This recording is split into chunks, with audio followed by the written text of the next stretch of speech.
question is, what happens to the repressed? Okay, all right, repression has occurred. What about the energy which is invested in such ideational contents, in such psychical representatives? What happens to the repressed energy? And honestly speaking, this item reminds me of apathy. When you do not feel up to do anything because you don't have any energy. See, in this case, there are two possibilities. One of which is that repression results in complete obliteration of drive energy, complete removal of drive energy. This is one possibility.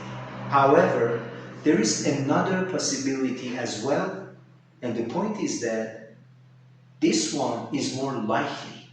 In this case, the repression leads to a transformation of energy into affects, particularly into anxiety. So the second possibility is about a sort of transformation of energy into affects, particularly into anxiety. Remember some minutes ago I talked about what occurs during anxiety hysteria. The last part of that process was being left with a lot of energy. When I was trying to explain the phobia process and being afraid of some animals, the point was experiencing anxiety. So here we have the same thing. Therefore, in order to finish this item, I'm going to say it one more time. With regard to the repressed energy, which is invested in actually such ideational contents, repressed ideational contents, there are two possibilities. One of which is a complete obliteration or removal of drive energy. I said apathy. Another possibility is that there has been a transformation of energy into affects, especially into anxiety. That's about the repressed energy. Question number 3. Is there such a thing as phylogenetic repression? Phylogenetic repression. I'm afraid so. Yes, there is. So, what is phylogenetic repression about? What is it about? You know, Sigmund Freud, Professor Sigmund Freud, gone but never forgotten, in 1909, in his article under the title of Notes Upon a Case of Obsessional Neurosis, he talked about this variety of repression, which is called phylogenetic repression. You know, this term refers to the atrophy of the sense of smell.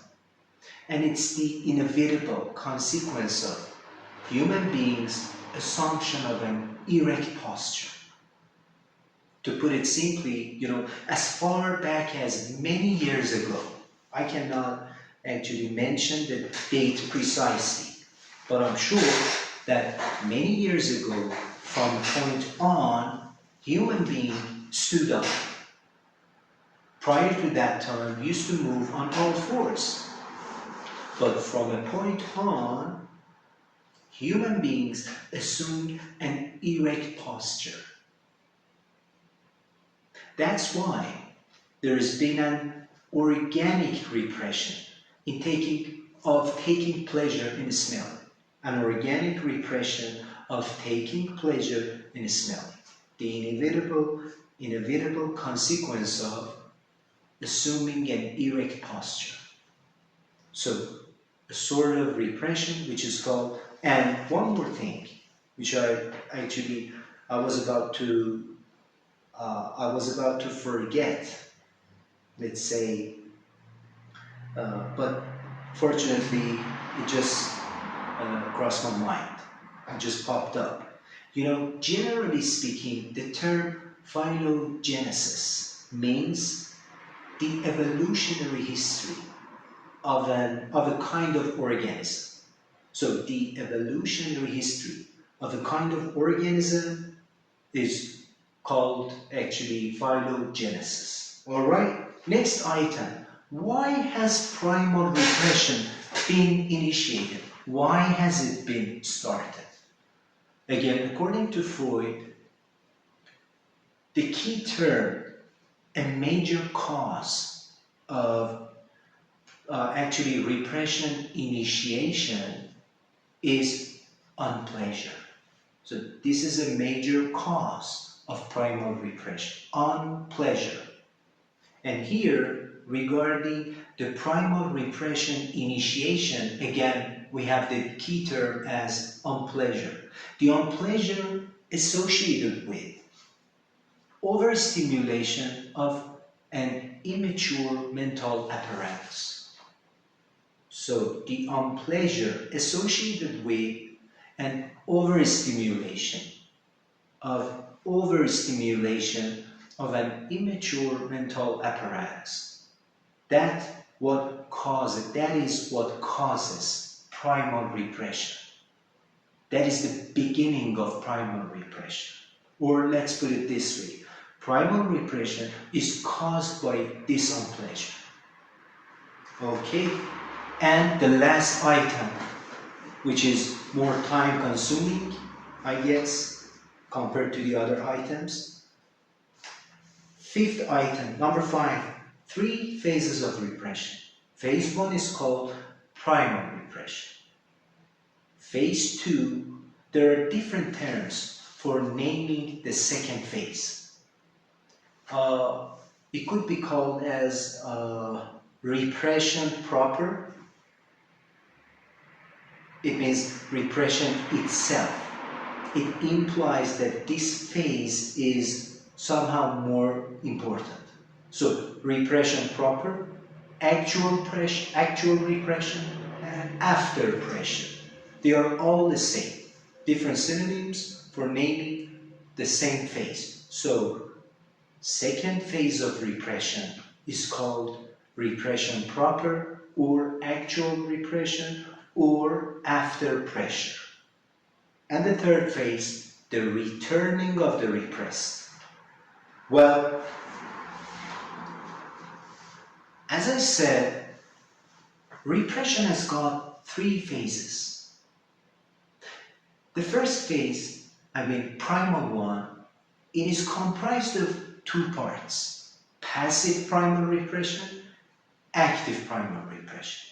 And they are completely different. They are different altogether. But just one point prior to explaining the passive one and active one. Primal repression.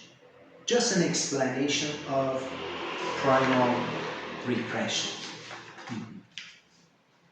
You know, in this phase, repression is directed against signs or representatives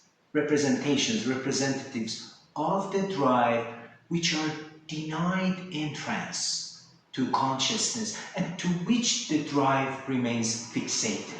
You know, the term fixation in the first phase of repression is pretty important. Fixation.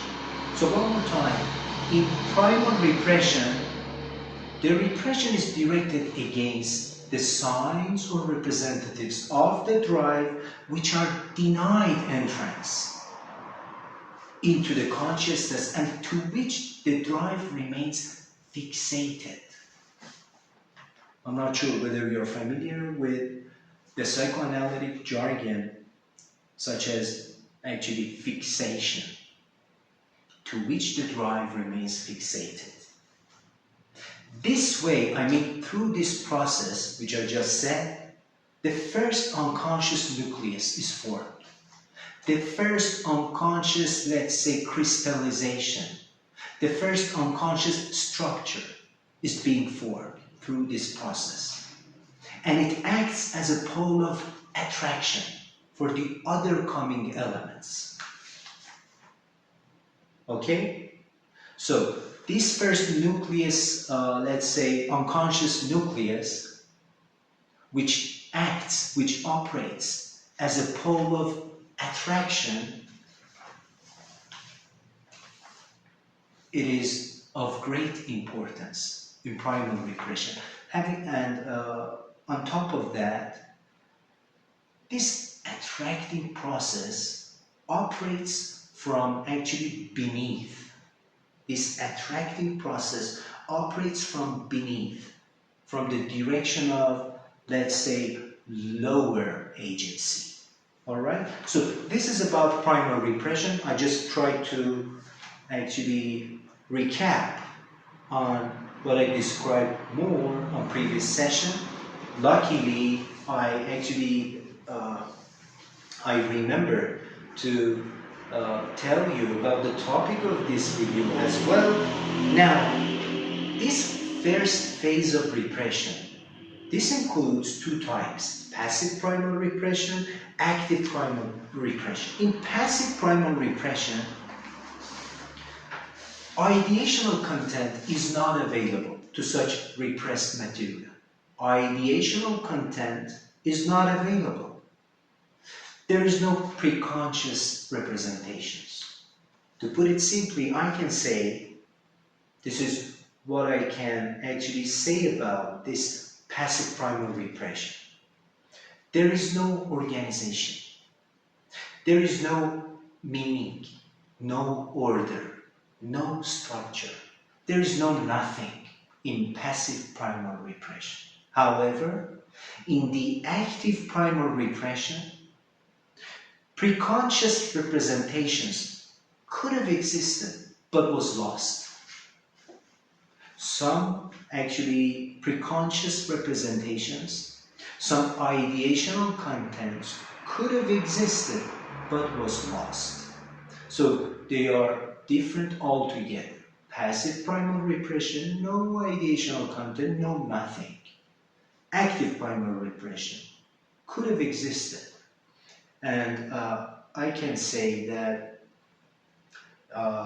rather than saying could have existed, I guess it must have existed, but was lost. This is the point.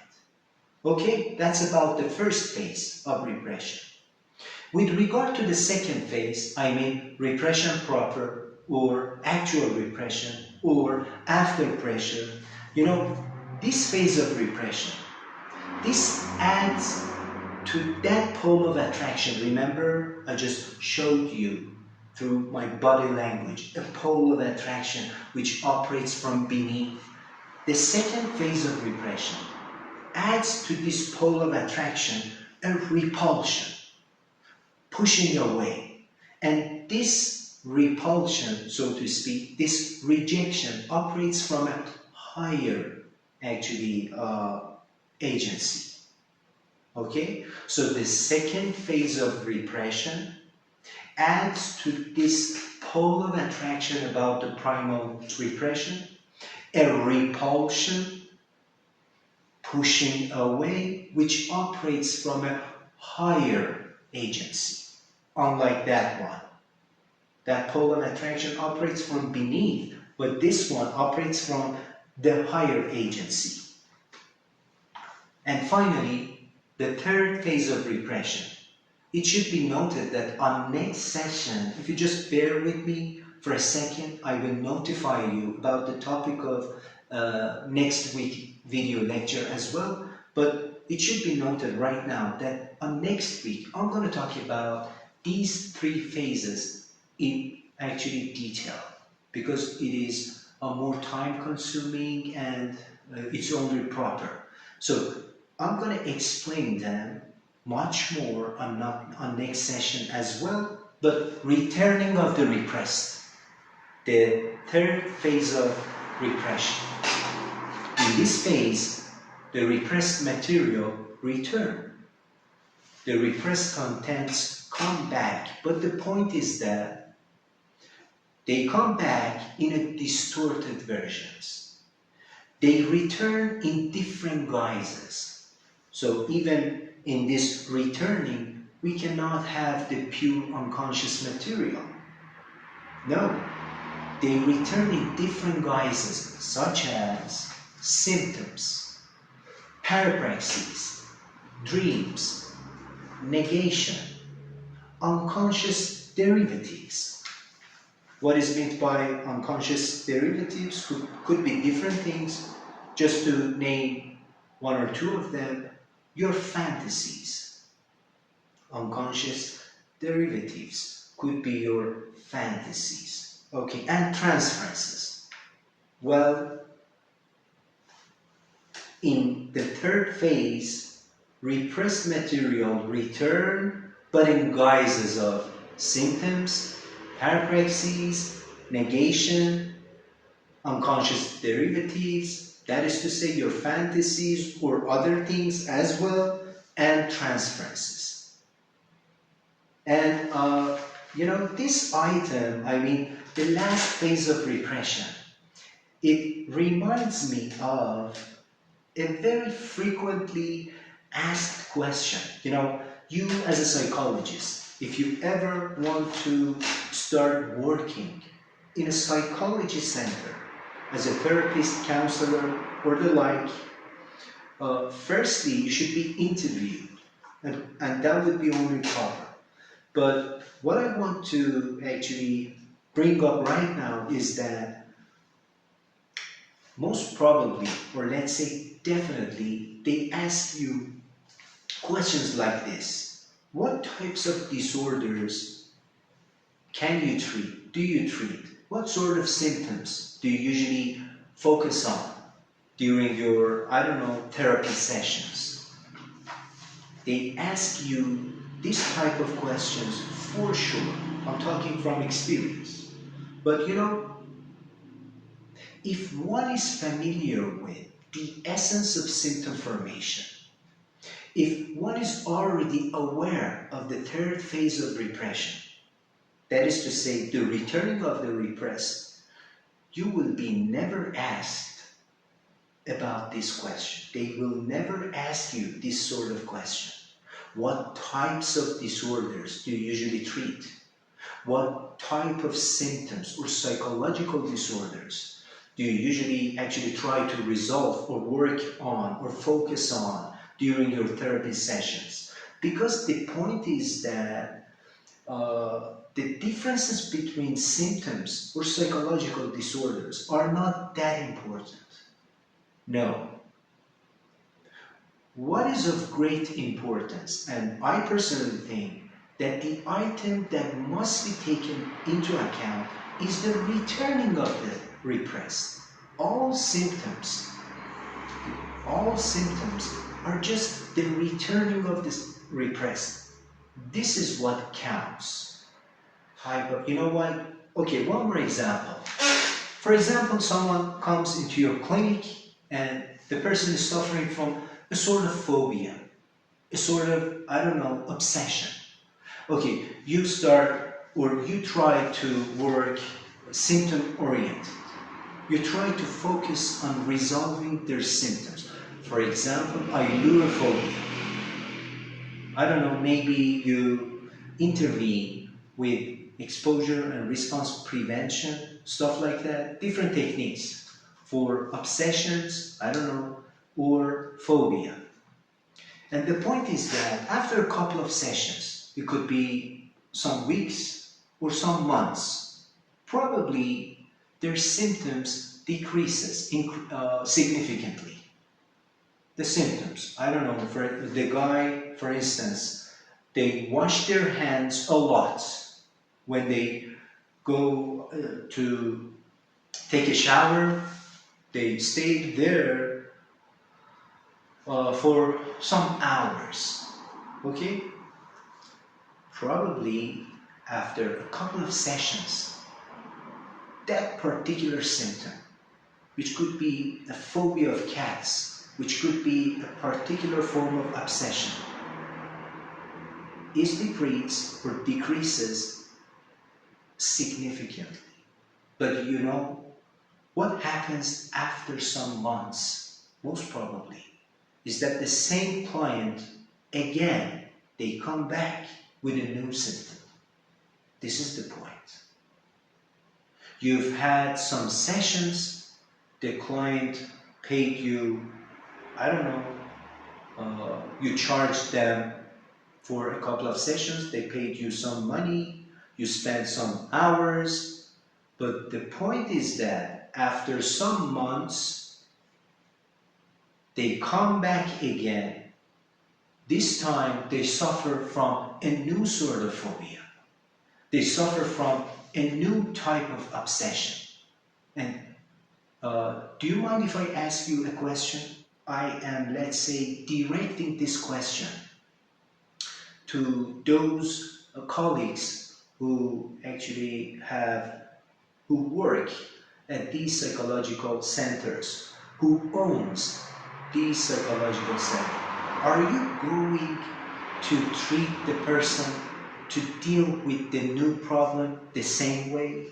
I mean, again, trying to be symptom-oriented, again, trying to, I don't know, to do your best in order to resolve that sort of symptom? No. Personally speaking, I don't do that. Not at all. Let's say no way. Because the returning of the symptom is important. The returning of the symptom. This is what must be taken into account. And this is what counts. If you're familiar with the philosophy of actually symptom formation and returning of the repressed material, you never ask a psychologist about the types of disorders that they can treat, so to speak. Okay, that's it for this session. Just one more point. As I said at the beginning of my talk, I would like to wrap up my talk. I would like to give an end to this session with notifying you about the next week video lecture as well. So again, same topic. I mean repression and forgetfulness, which I forgot to tell you at the beginning of this video.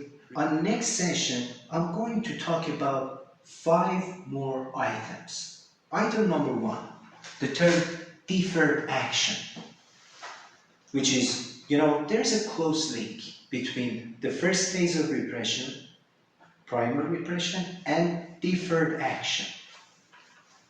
It's a frequently used term in psychoanalytic literature, and I personally think that it is actually, there must be more to it than meets the eye, and it's very important.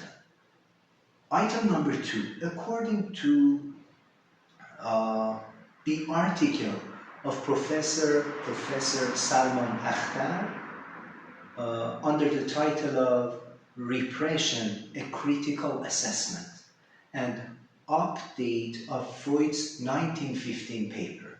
According to this article, which is very informative.